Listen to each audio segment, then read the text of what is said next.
நமச்சிவாயம் வாழ்க, நாதன் தாள் வாழ்க. கடவுள் அனுகிரக நேயர்கள் அனைவருக்கும் இனிய வணக்கம், வாழ்க வளமுடன். நான் உங்கள் ஜோதிடர் விஷால் விவர்தன் பேசுகிறேங்க. நம்முடைய கடவுள் அனுகிரக சேனலில் நிறைய ஜோதிட தகவல்களை தொடர்ச்சியாக கொடுத்து வந்துகிட்டே இருக்கிறேன்.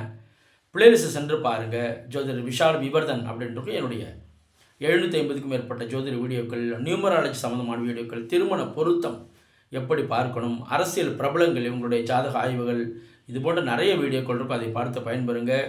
என்னிடம் ஜாதகம் பார்க்க ஸ்க்ரீனில் தெரியக்கூடிய 6381573180 என்ற நம்பர் மூலமாக, வாட்ஸ்அப் மூலமாக, ஆன்லைன் மூலமாக ஜாதகம் அனுப்பி ஜாதகம் பார்க்கலாங்க. நம்ம இன்றைக்கி என்ன பதிவு பார்க்க போகிறோம் அப்படின்னா, 7.5 சனி, அஷ்டம சனி.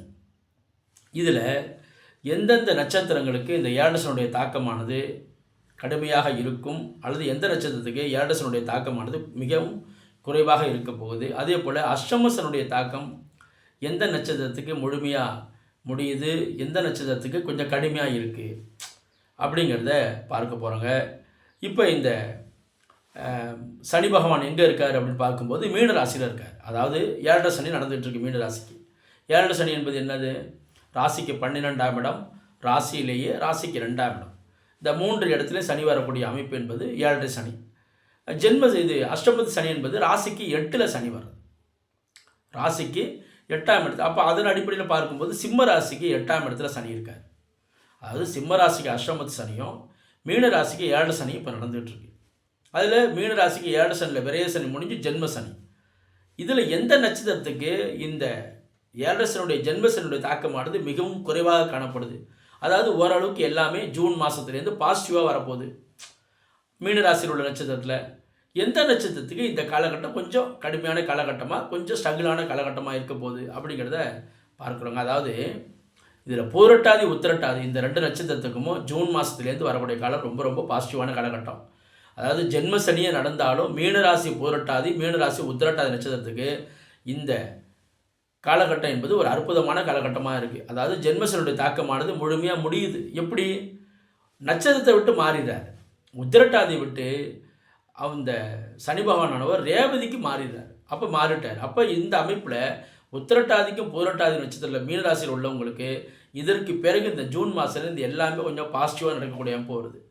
அது எல்லாமே சுபகாரியங்களும் சரி, வேலை சார்ந்த விஷயங்களையும் எல்லாமே நல்ல மாற்றங்களாகவே நிகழ இருக்கின்றது அப்படின்னு சொல்ல முடியுதுங்க. ஆனால் ரேவதி நட்சத்திரக்காரர்களுக்கு இந்த காலகட்டம் கொஞ்சம் கடுமையான காலகட்டமாக தான் இருக்கும். ஆனால் ஒரு ஆறுதலான விஷயம் என்ன அப்படின்னா, இந்த குரு பெயர்ச்சியானது ராசியை பார்க்க போகிறார். ராசிக்கு 5ஆம் இடத்துல அமர்ந்து குரு பார்வை ராசி கிடைக்குது. அதனால் மீனராசிக்கு ஜென்மசனி நடந்தாலும் தாக்கங்கள் இருந்தாலும் சமாளிக்கக்கூடிய அளவில் இருக்கும். ஆனால் உத்திரட்டாதிக்கும் பூரட்டாதிக்கும் ரொம்ப ரொம்ப நல்லா இருக்கும். தாக்கம் என்பது அந்த இடத்துல பலமாக இருக்காது.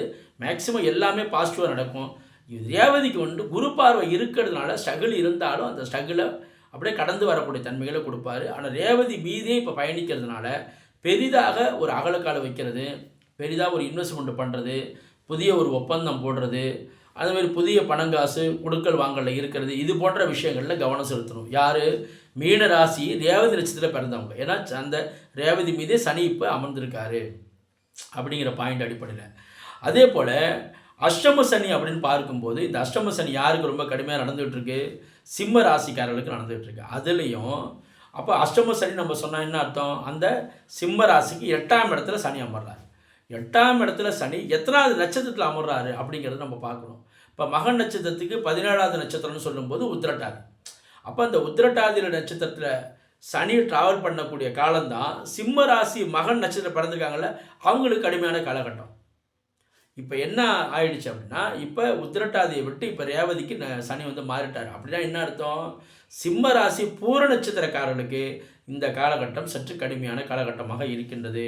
அதாவது அஷ்டம சனுடைய தாக்கம் சிம்ம ராசி மகன் நட்சத்திரக்காரர்களுக்கு முடிவடைந்து சிம்ம ராசி பூர நட்சத்திரக்காரர்களுக்கு கடுமையாக இருக்க போகுது. அதனால் பூர நட்சத்திரத்தில் பிறந்தவங்க கண்டிப்பாக இந்த காலகட்டத்தில் சற்று கவனமாக இருக்கணும். பெரிய ஒரு இன்வெஸ்ட்மெண்ட் சார்ந்த விஷயங்களில், புதிய தொழில் முதலீடுகள் செய்கிறதுல, எந்த ஒரு விஷயத்துலையும் ஒரு நிதானித்து பயணிக்கக்கூடிய தன்மையை ஏற்படுத்தணும் அப்படின்னு சொல்கிறேன். ஏன்னா சிம்ம ராசிக்காரர்களுக்கு அதுலேயும் சிம்ம ராசிக்கு போகிறதுக்கு தான் மெயினாக. உடைப்பட்ட நட்சத்திரத்துக்கு இந்த அஷ்டமசனுடைய தாக்கம் கடுமையாக இருக்காது. ஆனால் பூரத்துக்கு இந்த ஜூனுக்கு பிறகு வரக்கூடிய காலகட்டம் சற்று கடுமையான காலகட்டமாக இருக்கிறதுனால இவங்க பூர நட்சத்திரக்காரர்கள் சற்று எல்லா விஷயத்திலையும் பொறுமையையும் நிதானத்தை கடைபிடிப்பு நல்லது. ஆனால் சிம்ம ராசி மகன் நட்சத்திரக்காரர்களுக்கு இந்த ஜூன்லேருந்து எல்லாமே பாசிட்டிவாகவே இருக்கும். ஏன்னா அந்த நட்சத்திரத்தை பொறுத்த வரைக்கும் 17வது நட்சத்திரம்னு சொல்லக்கூடிய மக நட்சத்திரம் 17வது நட்சத்திரம்னு சொல்லக்கூடியது உத்திரட்டாதி, பூரத்துக்கு 17வது நட்சத்திரம்னு சொல்லக்கூடியது ரேவதி. அந்த ரேவதிக்கு இப்போ சனி மாறுறதுனால பூரத்துக்கு தான் இப்போ ஒரு கடுமையான காலகட்டமாக இருக்குது அப்படின்னு நம்ம சொல்கிறோங்க. சரிங்க சார், இந்தமாரி அஷ்டம சனி, ஏழரை சனி இது போன்ற விஷயங்கள்லேருந்து ஓரளவுக்கு நம்ம கொஞ்சம் பாசிட்டிவாக மாறி வர்றதுக்கு என்ன மாரி வழிபாடுகள் எடுத்துக்கிட்டால் நல்லது அப்படின்னு பார்த்தீங்கன்னா, பொதுவாகவே ஜென்ம சனி காலகட்டம் இது போன்ற காலகட்டத்தில் நம்மளுக்கு ராசி மீது கடுமையான மனக்குழப்பம், டென்ஷனு எல்லாத்தையும் ஏற்படுத்திக்கிட்டே இருப்பார். பொதுவாகவே சனி வரக்கூடிய காலகட்டத்தில் நம்ம மனித முகம் இல்லாத தெய்வங்களை வணங்குறது நல்லதுங்க. மனித முகம் இல்லாத தெய்வங்கள்னு சொல்லும்போது விநாயகர், ஆஞ்சநேயர், பிரித்யங்கிரா தேவி, சரபேஸ்வரர், லக்ஷ்மி நரசிம்மர் இது போன்ற மனித முகம் இல்லாத தெய்வங்களை தொடர்ந்து வழிபட்டு வருவது என்பது நமக்கு இந்த தாக்கத்திலிருந்து ஒரு தன்மையை குறைக்கவே செய்வார். அது அவர் கடுமையான தாக்கத்தை குறைக்கவே செய்வார். அப்போ இது போன்ற வழிபாடுகளை தொடர்ந்து நம்ம ஏற்படுத்துகிறது என்பது நல்லது. அப்போ அஷ்டம சனி நடக்கக்கூடிய சிம்மராசிக்காரர்களும் சரி, அதே மாதிரி ஏழரை சனி நடக்கக்கூடிய மீனராசிக்காரர்களும் இந்த காலகட்டத்தை நம்ம கடந்து வர்றதுக்கு மிக முக்கியமான வழிபாடாக விநாயகர், ஆஞ்சநேயர், மனிதமுகம் இல்லாத தெய்வங்களுடைய வழிபாடு எடுத்துக்கிறதும், சனிக்கிழமை அன்னைக்கு அந்த ஆஞ்சனுடைய வழிபாடும், வியாழக்கிழமை அன்னைக்கு விநாயகருடைய வழிபாடும், அதே வியாழக்கிழமை அன்னைக்கு லக்ஷ்மி நரசிம்மருடைய வழிபாடு எடுத்துக்கிறதும், சரபேஸ்வரர் திருபுவனத்தில் உள்ள சரபேஸ்வருடைய வழிபாடை ஞாயிற்றுக்கிழமை 4 to 6 ராவு காலம் திருபுவனத்தில் ஒரு முக்கியமான சர்வேஸ்வரர் கோயிலானது அமைந்துள்ளது. அதாவது கும்பகோணம் பக்கத்தில் உள்ள திருபுவனம் அப்படிங்கிற ஊரில் அங்கே ஞாயிற்றுக்கிழமை 4 to 6 ராகுகால நேரத்தில் சர்வேஸ்வரர் வழிபடும் போது இந்த 7.5 சனி அஷ்டமசனுடைய தாக்கத்திலிருந்து நம்மளால் முழுமையாக விடுபட முடியும் அப்படின்னு சொல்லலாங்க. இது போன்ற இன்னும் நிறைய ஜோதிட தகவல்களை தொடர்ச்சியாக நம்முடைய கடவுள் நிச்சலில் பதிவு செய்வோம்.